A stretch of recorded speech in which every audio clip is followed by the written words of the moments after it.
고맙습니다.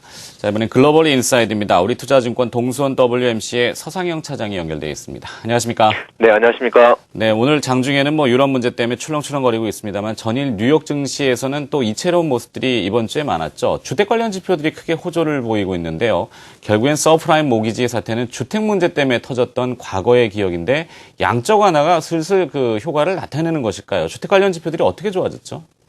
예. 월요일 날 미국 시장에서는 이제 기준주택 매매하고 주택시장 지수가 발표됐었고요. 화요일 날 어저께는 주택 경기의 이제 선행지표라고 할 수 있는 주택 착공 건수와 허가 건수가 발표되었습니다.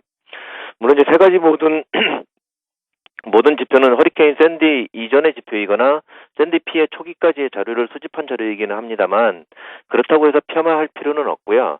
전반적으로 지속적인 반등을 주기 시작했다는 점에서 지표 결과 흐름상 시장은 주택시장 지표 호조를 얘기하고 있습니다. 특히 주택 착공 건수에 대해서는 지난달 큰 폭의 상승을 하였기에 이번 달에는 그보다 줄 것으로 판단했었는데 오히려 증가를 하면서 시장은 이제 추세 상승으로 보고 있습니다.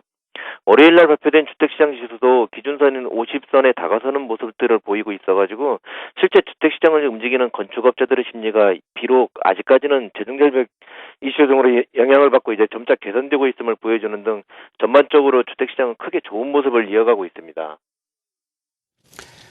네, 이렇게 주택 시장의 흐름이 왜 중요하고 향후에는 어떻게 진행될 걸로 예상을 하십니까? 네, 2010년 OECD 보고서에 따르면 1970년도부터 1990년대까지 중반까지 OECD 국가들의 주택시장을 이제 살펴봤었는데 주택시장 불황은 평균 4년 반이 이어지고 가격은 20% 가까이 하락하며 주택시장이 호황일 때는 평균 5년 동안 지속이 되고 가격이 평균 40% 정도 상승을 한다고 하였습니다. 이번 미국의 주택시장은 2007년 4월에 정점을 찍고 작년 말에 이제 바닥에 이르렀었는데 주택 가격은 인플레이션을 감안하면 평균 한 40% 정도 하락을 했다는 걸로 판단이 되고 있습니다.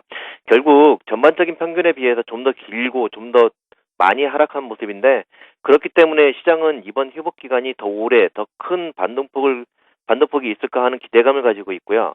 주요 이코노미스트들은 올해 주택 가격이 약 2.3% 상승할 것이라는 판단하고 있으며 향후 4년간 회복될 것이라는 추정하고 있습니다. 또한 이제 주택 소유 비율이 현재 65%인데 이는 이제 1997년 정점이었던 69%보다는 4%나 낮은 수준으로 이는 최대 200만 가구의 신규 매입이 가능할 것이라는 판단하고 있습니다. 이러한 주택 시장의 회복은 GDP 성장 기여도를 높여줄 수 있고 이렇게 되면 그로 인한 일자리 창출, 결국 소비 지출 회복까지 이어질 수 있는 선순환적인 흐름을 가지고 있기 때문에 상당히 중요한 모습입니다. 특히 일반적으로 주거용 고정 투자는 GDP의 약 5%를 차지하고 있는데 전통적으로 경기 회복을 주택시장이 주도했었습니다. 하지만 이번에는 그게 아니었는데 지금 현재 GDP 성장이 약 0.5%에 그치고 있다는 발표가 있을 정도입니다. 그렇기 때문에 주택시장의 회복 속도는 평균으로 휴기한다면 속도가 더욱 빨라질 가능성을 보여주고 있습니다. 네, 그렇다면 이런 미국의 지표, 주택 관련 지표에 근거한 우리의 투자 전략 어떻게 잡는 것이 좋겠습니까? 일단 주택시장이 회복을 보일 때 미국의 경기가 둔화되었던 적은 미국 역사상 단 한 번의 경우를 제외하면 없습니다. 그렇다면 그 수많은 시기 미국의 주택시장 회복기에는 경기 회복이 따라 올라왔던 경험상 이번에도 이러한 흐름이 이어질 것이라는 판단입니다. 고용지표도 개선되고 있고 제조업지표도 개선되는 등 흐름을 보이고 있기 때문에 더욱 확실해지고 있는 모습인데 결국 이러한 주택시장 회복이 진짜로 진행이 된다면 시장 전체의 매수 기회가 될 것이라는 판단입니다.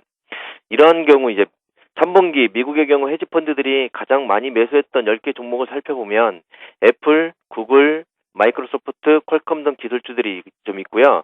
그 이외에 AIG, 시티그룹, 뱅크 오브 아메리카, JP모건 등 금융주, 그리고 기타로 제너럴 모터스가 있었습니다. 미국의 대형 헤지펀드들은 이러한 기술주, 그중 스마트폰 업종들을 주dig에 매수를 하였고 그리고 투자은행 등의 금융주들에 대한 매수를 하였습니다. 이는 대부분 실적 호전과 향후 경기 회복 관련 수혜주들입니다. 우리는 이제 미국 등 선진국에 비해 약간 후행적인 경향을 보이고 있는데 이러한 흐름이라면 향후 외국인과 기관들의 흐름이 이러한 업종 위주의 매매를 보일 것이고 최근에도 현재 이러한 흐름을 이어오고 있었습니다. 그렇기 때문에 실적이 호전된 IT 업종과 경기 회복 수혜주들을 받을 금융, 정유 화학 업종들 위주로 포트폴리오를 만들어야 될 것이라는 판단입니다.